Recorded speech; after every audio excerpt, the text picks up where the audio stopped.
From the very beginning, Remedy focused greatly on the narrative aspect of their games. Remember, 20 years ago, these people made a great story out of a cop on a revenge story after his wife and child got killed. Great setup for a 4 over 10 movie starring some WWE superstar. And as I said, this was 20 years ago. 20 years where Remedy learned a lot. These years of experience have culminated to near perfection in Alan Wake 2's story. Although the storyline could have very easily slopped given all the details and all the supernatural stuff, but it's a masterpiece from start to finish. Obviously, we're heading onto spoiler territory, so if you haven't played Alan Wake 2, I recommend watching my spoiler-free video. So, we have been waiting for 13 years for the next chapter of Alan's story, and yet Remedy made an exceptionally bold decision with the opening. So you're expecting to start as Alan, or they announced there would be a new character, Saga, so you're expecting to start as either of them, but you're starting as... yeah. But the thing is, in the first 2 chapters, they hit so many birds with one stone. For example, we are all already interested in Alan's story, so in order to introduce a new character, you need to get me interested in that as well to avoid it becoming a chore. So let's be honest, some people weren't really happy about the fact that they're going to spend half of the game called Alan Wake not playing as Alan, which makes sense. However, Remedy did something exceptional. You start the first 2 chapters playing as the new character in order to get you invested in her as much as you are in Alan.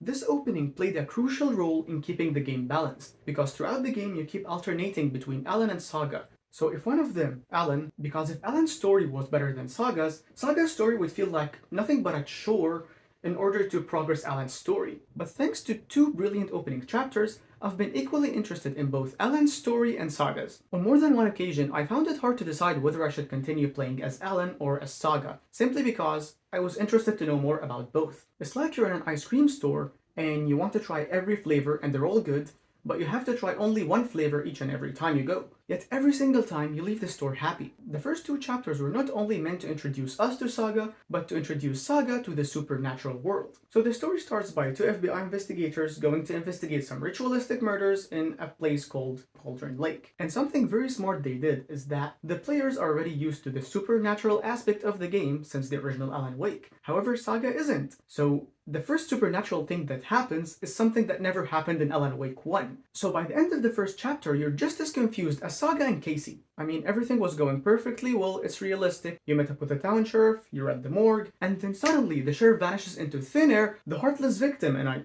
do mean that literally, wakes up and yeah, he's now a boss. So literally the very first chapter ended with a huge cliffhanger, then this banger.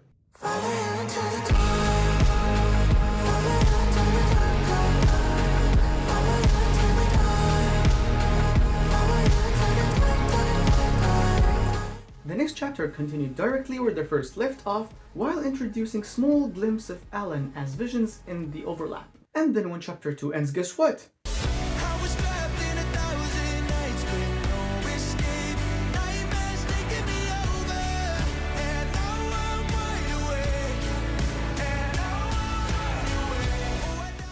The TV formula ish that they established in Alan Wake 1 was great, I really enjoyed it. Especially that each chapter ends in either a cliffhanger or a cinematic cut.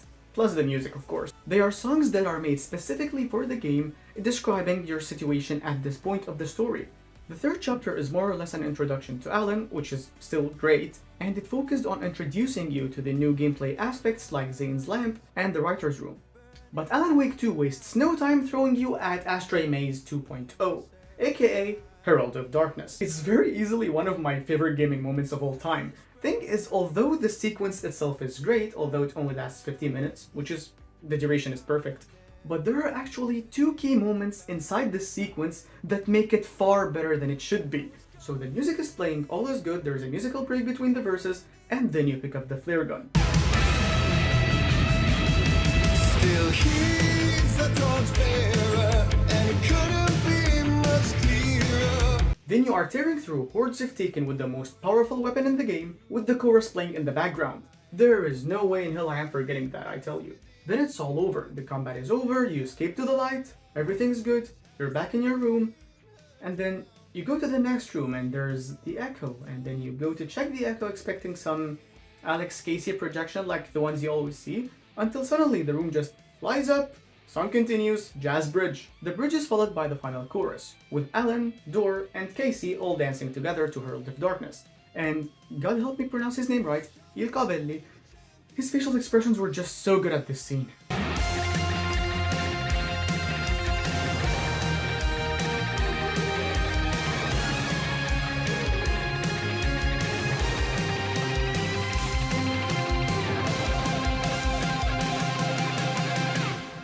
But even with all that, the game never preferred Alan to Saga, because at the very end of the game, Saga gets her very own combat sequence that is, well, sick. With another song, Dark Ocean Summoning, which was so epic that even Estevez wanted a t-shirt. So the following chapter of the video was a bit challenging to script, simply because I want to talk about so much stuff. So instead, I decided to divide the rest of the video into 4 chapters. The first of them being called... Scratch here is entirely different from how he'd been in American Nightmare. So in American Nightmare, he was the psychopath evil double of Alan, who is in the real world being a serial killer on Alan's behalf, while Alan is stuck in the dark place. However, in Alan Wake 2, after tons of twists and turns, you finally realize that Alan and Scratch are sharing the same body. I was the one haunting Alice. It was always me. I killed her. So the nature of Scratch himself or the Dark Presence has changed. Instead of being a Doppler, it is possessing or finding a host like a parasite. So Scratch in American Nightmare was more or less the evil version of Alan. And the psychopath character they gave him made him a bit too deep and, I wouldn't say relatable, but he was interesting. In Alan Wake 2, he was transformed into some sort of generic evil entity, which kind of reminds me of Calamity Ganon in Breath of the Wild instead of, Ganondorf. However, if Scratch had the same nature he had in American Nightmare, the story would have been changed greatly. Because in American Nightmare, Scratch could come and go from the dark place as he pleased, which means Alan would have never gone missing and instead would be known as a serial killer. So I understand the gravity of the decision Remedy had to make, and although I wanted to see Scratch more as a psycho and less as the generic evil entity, this doesn't change the fact that the story is excellent. One thing I noticed. Remember this super creepy death screen?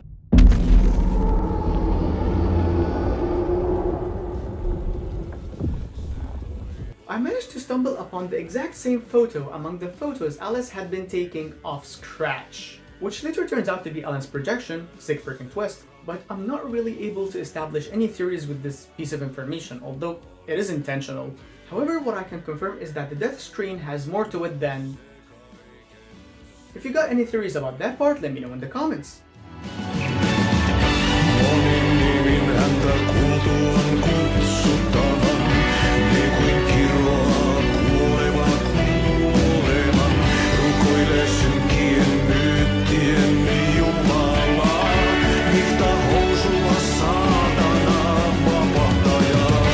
Chapter 2. Let's agree that Thomas Zane, since Alan Wake 1 has been one of the story's biggest mysteries, so let's set the facts at the beginning and then get to the juicy stuff. Thomas Zane is a poet who wrote his beloved back to life, Barbara Jagger, which proved to be a pretty terrible idea. Also in Alan Wake 1, you could only ever see Zane cosplaying as a Big Daddy from Bioshock.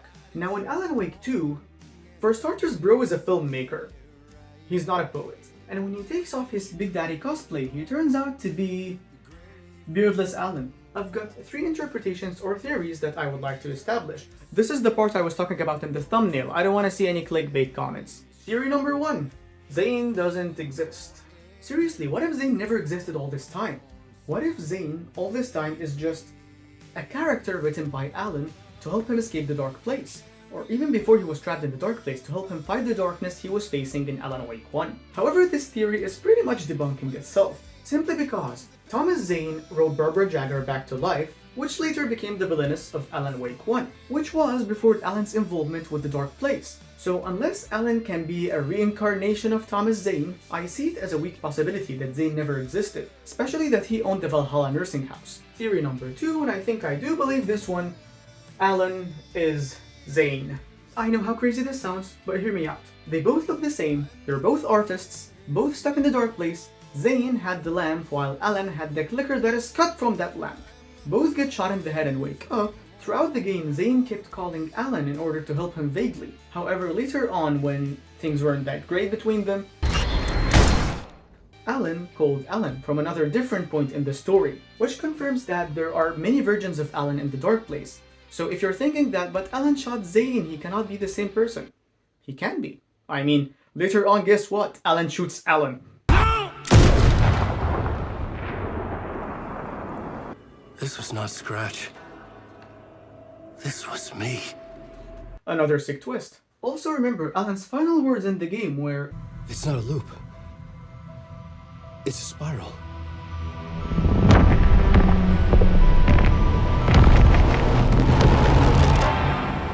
now my guy, this is a spiral, but guess what? Also this is a spiral.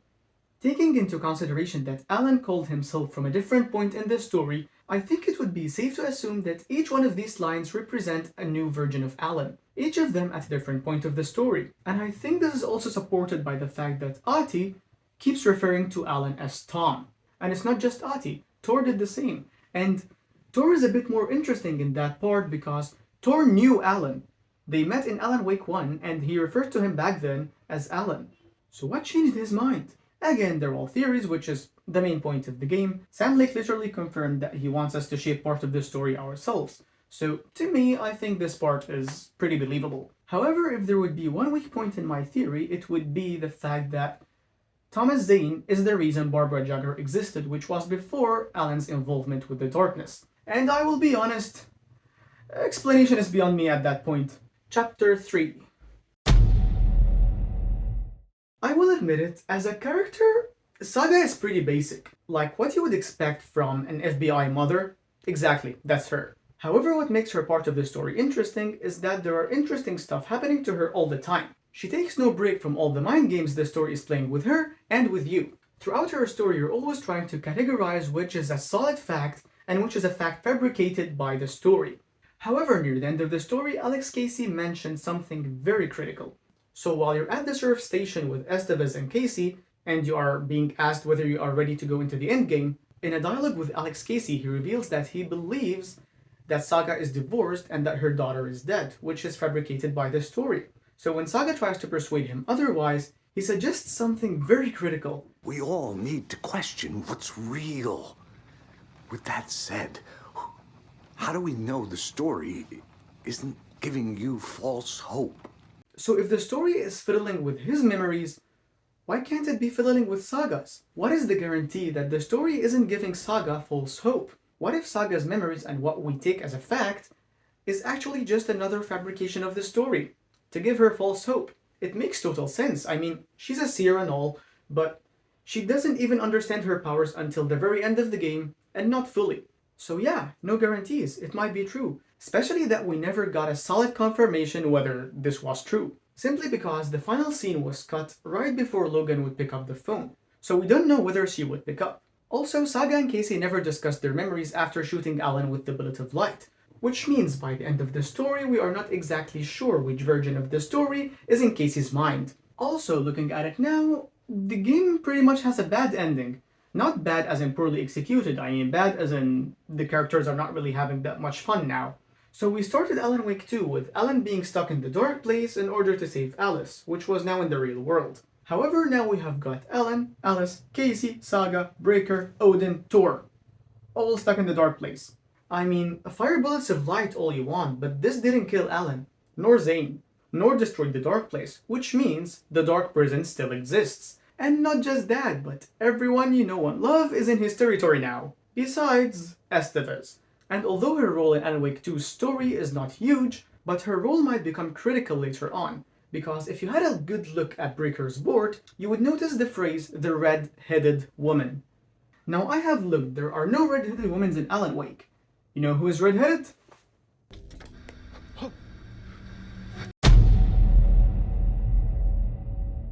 So Estevez, who happens to be working at the FBC, whose director is Jesse, who Breaker heard about somewhere, yeah, I can see where this is going. However, I think that Taken might up their game if Jesse gets involved, because seriously, if Barry Wheeler could beat them with Christmas lights, I think they don't stand up much chance against telekinesis and levitation. Final chapter. The game gives you tons upon tons of questions without ever answering any of them. Who the hell is Ati? Let me correct myself. What the hell is Ati? What are Warlindor's true intentions? How did Breaker know about the red-headed woman, assumingly Jesse? And most importantly, did the Bullet of Light actually revert Scratch's ending to the story? Another thing worth pointing out, at the end, Alan was at the dark place, specifically at Deerfest, and he met Rose. So last time I checked, Rose was not in the dark place. So what the hell? Also, in that very same sequence, Alan headed to the Valhalla nursing house, and guess what was there? The writer's room, which supposedly should be at the Parliament Tower. Why is it in the Valhalla nursing house? Unless this is not Alan's writing room, it is Zane's. He owned the nursing house. Or is Zane Alan? Well, this is my longest video so far, but I do hope I covered everything I wanted to talk about. If you got any theories yourself, let me know in the comments. Be sure to hit that subscribe button before you go. I gotta take it all in. I've been shooting for far longer than usual. Adios!